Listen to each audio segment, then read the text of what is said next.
I wanted to make my weekly homeschool planning a little bit easier. Here's what I came up with.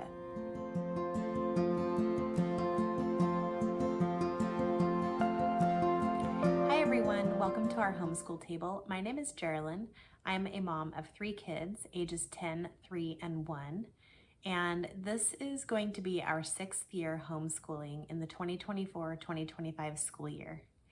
Each year I lesson plan a little bit differently, and I've kind of developed what works for me over the last few years. And this year I was trying to figure out a simpler way to remember everything that I needed to do every week for when it came time to plan for the homeschool week. So I'm going to go ahead and turn the camera around and show you what I came up with. So a few weeks ago here on my channel, I did a video about how I was going to plan out my school weeks based on our curriculum and how many days a week I wanted to do certain subjects and things like that. And I will link that video up here for you if you're interested in seeing that. But after doing that video and doing all of the arranging of the different subjects, this is the planning sheet that I have created so that every week when I sit down to do my homeschool planning, I can remember all the things that I wanted to do. So what you'll see here at the top is the day of the week, of course. We like to school mostly in the first 4 days of the week, so Monday through Thursday, and then we do just a few things on Fridays, and you'll see that as we go. This is double-sided, front and back, so I have quite a few things to have on here. Now, I really took it down to every single little thing that we would be doing from our Sunlight program. So most of these things here are from the Bible section of our Sunlight program. Plus, we're doing Hymn of the Month, Picture Study, Music Study, and Hymn of the Month again on the different days of the week. We'll do a read aloud each day. And then on Fridays, we have a separate book that we're doing that's not in our Sunlight program called A Girl's Guide to Making Really Good Choices. We will then have calendar time with my 3-year-old and probably my baby too. She likes songs and things, so we'll just have fun with it. But I just wrote out a list of some of the things that I might want to add into our calendar time for that day. Then we have chores and snack time.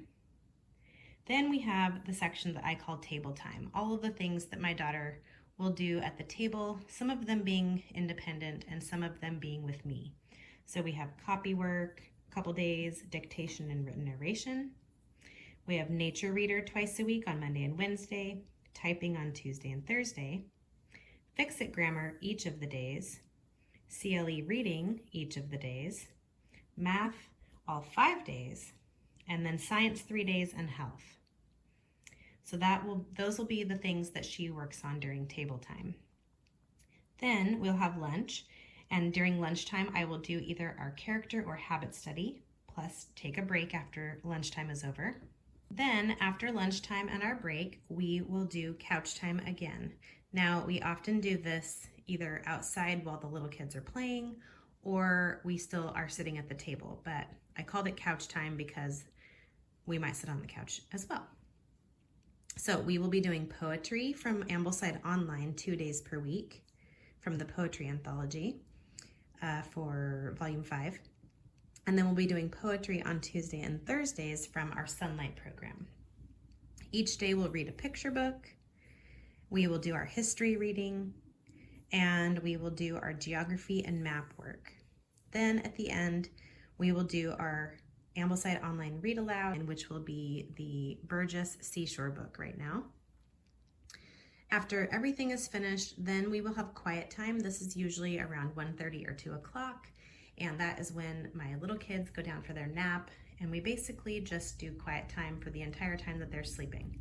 So my daughter will work on a few things during that time on her own, and then she just kind of has free time in her room. So she will work on her Awana verses, her gratitude journal, and then whatever Sunlight reader she is reading currently.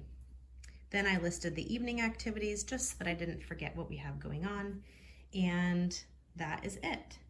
So I just wanted to show you guys this planning checklist because this is really going to help me as I sit down every week to figure out what we're doing. If we need to have a lighter week, we can not schedule as much, things like that. But this just helps me remember what I need to write down. I hope that gave you some good ideas as to how you could make your own planning sheet for each week. It'll really help me to be able to remember all the things that I had intended to do on the different days of the week, since there are some things that we do only once a week or twice a week or 3 days a week. So I really think that this is going to help me with my planning. And like I said before, I'm going to put this in a sheet protector instead of laminating it, just so that it's a little bit more editable if I need to change something here in the first few weeks of school. If you haven't already seen my slow start video, I'll link it up here and put it down in the description box as well. But I went over kind of how I'm going to be starting the school year. Right now, we are currently finishing our ABC weeks of doing just our Sunlight program. And then next week, on August 19th, we will be starting our first subject of Slow Start, which is language arts. So the next video that you're going to be seeing will be a planning video on how I am planning out our first week of school. Don't forget to click that subscribe button down below and like this video if you enjoy planning related videos with homeschooling. I also like to do videos about organization and curriculum and reviews and things like that. I hope you guys are all having a great day, and we will see you next time.